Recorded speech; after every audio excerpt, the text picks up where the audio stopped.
মংগলদৈ মহাবিদ্যালয়ৰ তুমি অনুৰাগ শইকীয়া। কথা অৰূপা চৌধুৰী। পাঠ প্ৰীতিপংকী গগৈ। হে মিষ্টাৰ অনুৰাগ শইকীয়া, সেই কৃষ্ণচূড়াৰ তলৰ সেই ঠাইখিনিত থিয় নিদিবাচোন। এনেই প্ৰেমত পৰো সেই ঠাইৰ, তাতে তুমি। উফ, নকৰিবা তেনেকুৱা।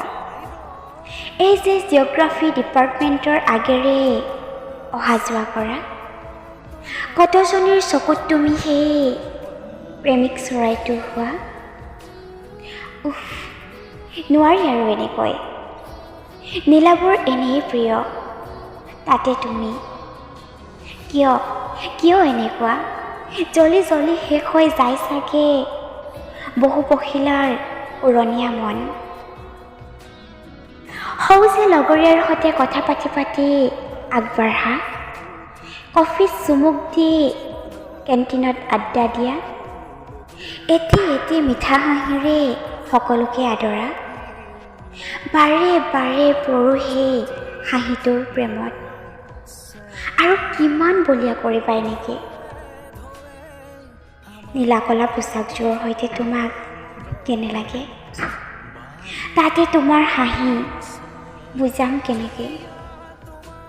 তাৰ বাবে উত্ৰাৱল সকলো। নাযাবা সেই লাইব্ৰেৰীৰ কাষেৰে, কাঞ্চন কেইজোপাৰ লগতে তোমাৰ কথাত ফাগুন নামে।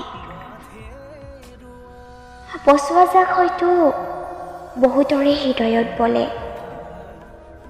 বলীয়া বানৰ দৰে পলকতে আহি পলকতে যে নোহোৱা হৈ যোৱা। কলৈ যোৱা বাৰু? এই যে গৰমৰ প্ৰকোপত তোমাৰ কপালেৰে বৈ যোৱা ঘাম বাৰে বাৰে মচি মচি তুমি ভাগৰি পৰা,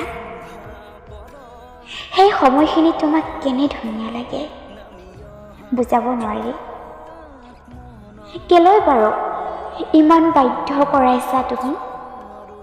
নপৰো বুলি ভাবিও বাৰে বাৰে কিয় জানো তোমাৰেই প্ৰেমত পৰো। কলৈ যোৱা ইমান লৰালৰি? ধুমুহা বলিছে বুকুত, বুজা নাই নেকি?